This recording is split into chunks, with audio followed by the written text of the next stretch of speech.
Desarrollo embrionario del sistema digestivo.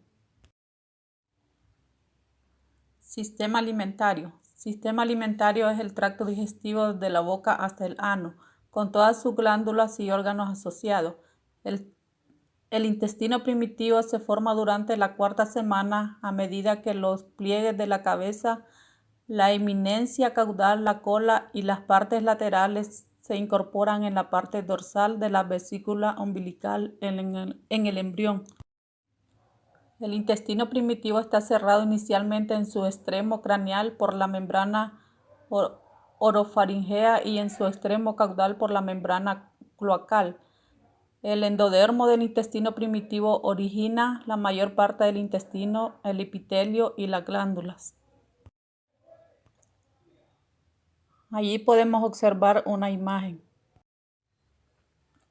Las estructuras que derivan del intestino primitivo anterior son la faringe primitiva y sus derivados, las vías respiratorias inferiores, el esófago y el estómago, el duodeno distal a la abertura del coledoco, el hígado, las vías biliares, conductos hepáticos, vesícula biliar y coledoco y el páncreas. Desarrollo del esófago. Se desarrolla a partir del intestino primitivo anterior inmediatamente por debajo de la faringe. La separación de la tráquea respecto al esófago por efecto del tabique traqueoesofágico. Al principio el esófago es corto, pero se alarga rápidamente debido al crecimiento y la recolección del corazón y los pulmones. El esófago alcanza su longitud relativa final hacia la séptima semana. El músculo estriado que forma la capa muscular externa del tercio superior del esófago deriva del mesenquima correspondiente al cuarto y al sexto arco faríngeo. El músculo liso localizado principalmente en el tercio anterior del esófago se desarrolla a partir del mesenquima esplácnico adyacente. Atresia esofágica. El bloqueo atresia de la luz esofágica tiene una incidencia de un caso por cada 3.000 a 4.500 recién nacidos vivos. Aproximadamente un tercio de los lactantes afectados son prematuros. La atresia esofágica se asocia a fístula traqueoesofágica en más del 90% de los casos. La atresia esofágica se debe a la desviación del tabique traqueoesofágico en dirección posterior. Un feto con atresia esofágica no puede deglutir el líquido amniótico, por tanto el líquido amniótico no puede alcanzar el intestino para su absorción y su transferencia a través de la placenta hasta la sangre materna para su eliminación. Los recién nacidos con atresia esofágica suelen presentar inicialmente un aspecto normal. Sin embargo, al poco tiempo del parto se puede observar un babeo excesivo y hay que considerar la posibilidad de una atresia esofágica cuando el lactante rechaza la alimentación oral con regurgitación y tos inmediatas.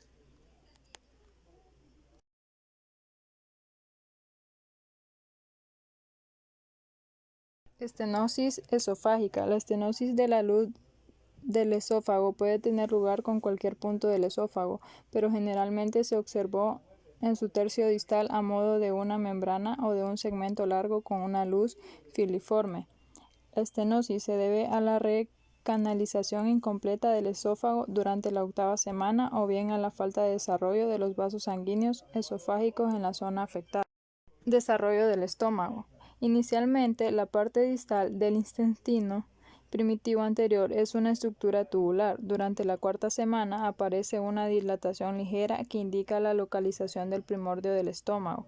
El estómago primitivo aumenta pronto de tamaño y se ensancha en el eje vertebradorsal a lo largo de las 2 semanas siguientes. El borde dorsal del estómago crece con mayor rapidez que su borde ventral, lo cual define el desarrollo de la curvatura mayor del estómago. Rotación del estómago. El aumento de tamaño del mesenterio y de los órganos adyacentes, así como el crecimiento de las paredes gástricas, contribuye a la rotación del estómago. A medida el estómago el estómago aumenta de tamaño y adquiere su configuración final, experimenta una rotación lenta de 90 grados en el sentido de las agujas del reloj y alrededor de su eje longitudinal. Los efectos de la rotación del estómago son los siguientes.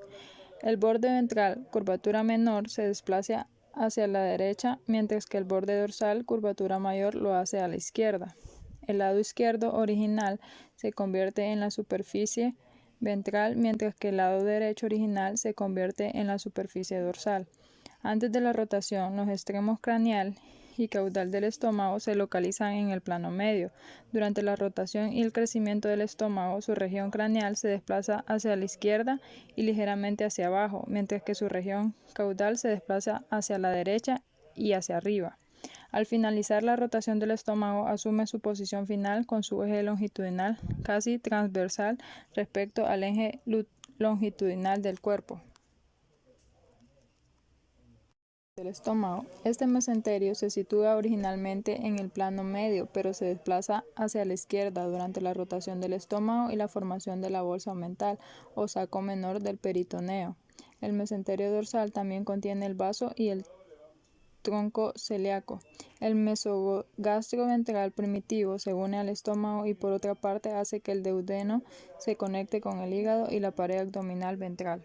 Bolsa omental. La rotación del estómago empuja el mesogastro dorsal hacia la izquierda, aumentando así el tamaño de la bolsa que se convierte en un receso grande de la cavidad peritoneal. La bolsa omental aumenta de tamaño transversal y cranealmente y al poco tiempo queda situada entre el estómago y la pared abdominal posterior. Esta bolsa facilita el movimiento del estómago. A medida que el estómago aumenta de tamaño, la bolsa omental se expande y adquiere lo que se denomina el receso inferior de la bolsa omental, que se localiza entre las capas del alargado mesogastro dorsal, el aumento epiplón mayor. Estenosis pilórica hipertrófica. Esta anomalía afecta a 1 de cada 150 niños y a 1 de cada 750 niñas. En los lactantes con esta anomalía se observa un engrosamiento muscular marcado del píloro, es decir, la región del esfínter distal del estómago. Este problema da lugar a una estenosis intensa del canal pilórico que obstruye el paso de los alimentos. En la siguiente imagen se observa el signo del doble canal A, el signo del hombro producido por el músculo pilórico hipertrofiado que impronta sobre el antro y la indentación del bulbo duodenal. Esquema. Desarrollo del duodeno. Al comienzo de la cuarta semana se empieza a desarrollar del duodeno a partir de la parte caudal del intestino primitivo anterior, la parte craneal del intestino primitivo medio y el mesenquima esplácnico asociado a estas partes del intestino. La unión de las dos partes del duodeno es distal al origen del colédoco.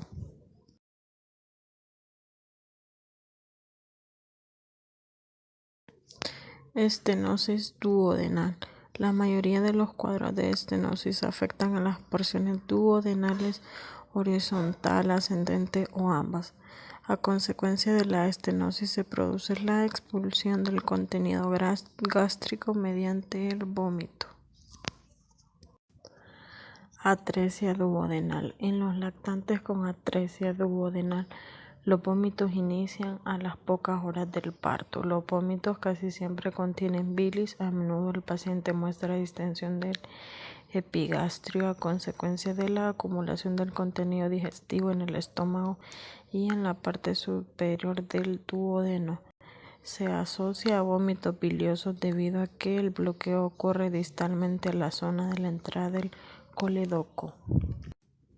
Desarrollo del hígado y del parto biliar. Se ha propuesto la posibilidad de que tanto el divertículo hepático como el ventral del páncreas se desarrollen a partir de dos poblaciones celulares del endodermo embrionario. Desarrollo del páncreas. Se desarrolla entre las capas del mesenterio desde las yemas pancreáticas dorsal y ventral del endodermo que se originan a partir del intestino primitivo anterior.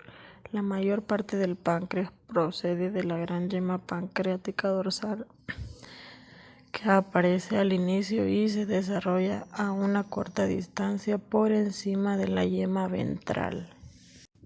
Desarrollo del vaso.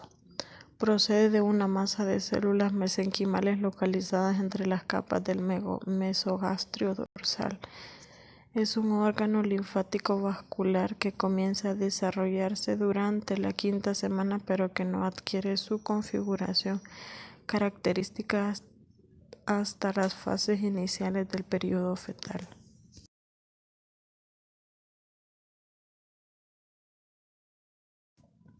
Herniación del asa del intestino primitivo medio. El asa del intestino primitivo medio que se proyecta hacia los restos del celoma extraembrionario en la parte proximal del cordón umbilical. El asa del intestino primitivo medio, una herniación umbilical fisiológica que tiene lugar al comienzo de la sexta semana. Esta asa comunica con la vesícula umbilical a través del estrecho conducto onfaloentérico hasta la 10ª semana.